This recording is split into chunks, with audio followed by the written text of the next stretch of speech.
Guys, natandaan niyo yung yung post ng mga vlogger. Parang tingin ko meron din si Mayor Along malapitan sa niya, sa page niya eh. Ito yung pinipinturahan na railings. Malapit dito sa may Arpapa LRT1 station. Ayan ito yung LRT na istasyon ng Arpapa sa ilalim. Nadaanan kasi natin.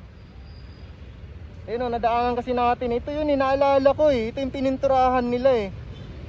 Mukhang pinintura nila primer pa. Mukhang susundan nila to ng yung may kulay na talaga.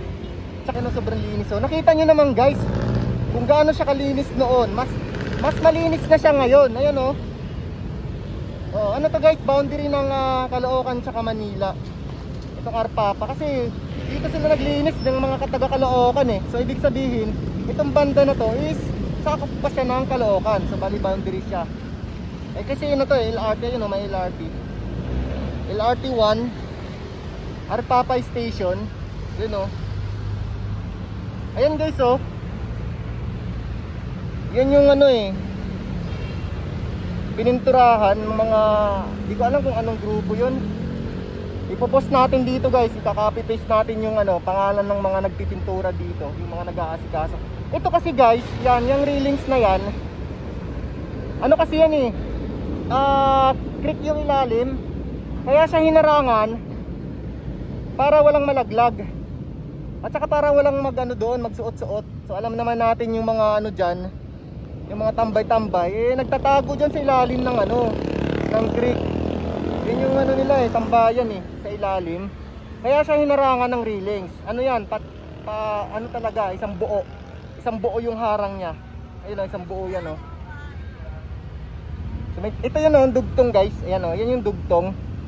Ayan itong tubig na to, papunta yan doon, tatawid siya sa doon. Papunta na siya ng tawag dito Hermosa or papuntang Paho. Ayan, may Paho. Papunta siya doon. Yung tubig na yan, doon ito papunta. Ito yon yung papuntang Caloocan. Papuntang Monumento. Ayan, papuntang Monumento yan guys. Tapos dito naman is papuntang Manila. Recto, Manila. Ayan. Ito yung kahabaan ng LRT Lalagyan natin yung yung ginawa nila para before and after. Meron silang ginawa dito na pinos na pininturahan nila to.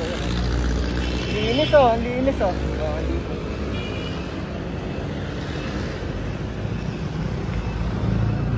Ayan pati yung creek guys. Ito yung isa sa mga nilinis din nila. Grabe talaga si Mayor malupitan Ang lupit. Kaya pala malupitan kasi malupit Linis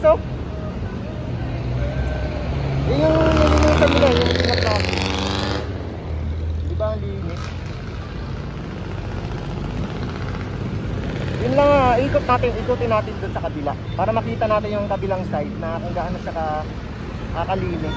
So let's go. So ito yung kabilang side guys. So doon tayo galing kanina Ayan So pinturado talaga siya. Pero tingin ko talaga guys, primer lang yan Tapos siguro sa sunod balik nila, sunod pintura nila is iba na yung lalagyan na nila ng kulay. Iba kulay ng pintura. So ngayon primer pa lang yan kasi kulay-pula Kasi ito yung mga part ng may mga primer din. So ibig sabihin primer pa yan. So hindi ako sure guys kasi madalas kasi sa primer kulay-pula, may gray din. Ayan. So hindi naman pwede pulang lang siya kasi hindi siya makita Kaya sigurado ako papalitan pa nila ng ibang kulay o tatapalan pa nila ng ibang kulay. Ayan, dito na sa kabila. Ito yung papuntang Manila, tapos ito papuntang Monumento. Ito yung creek guys na nilinisan din nila Ayan, yun. So yun lang, humikot lang ako guys. So update tayo ulit. Bye bye.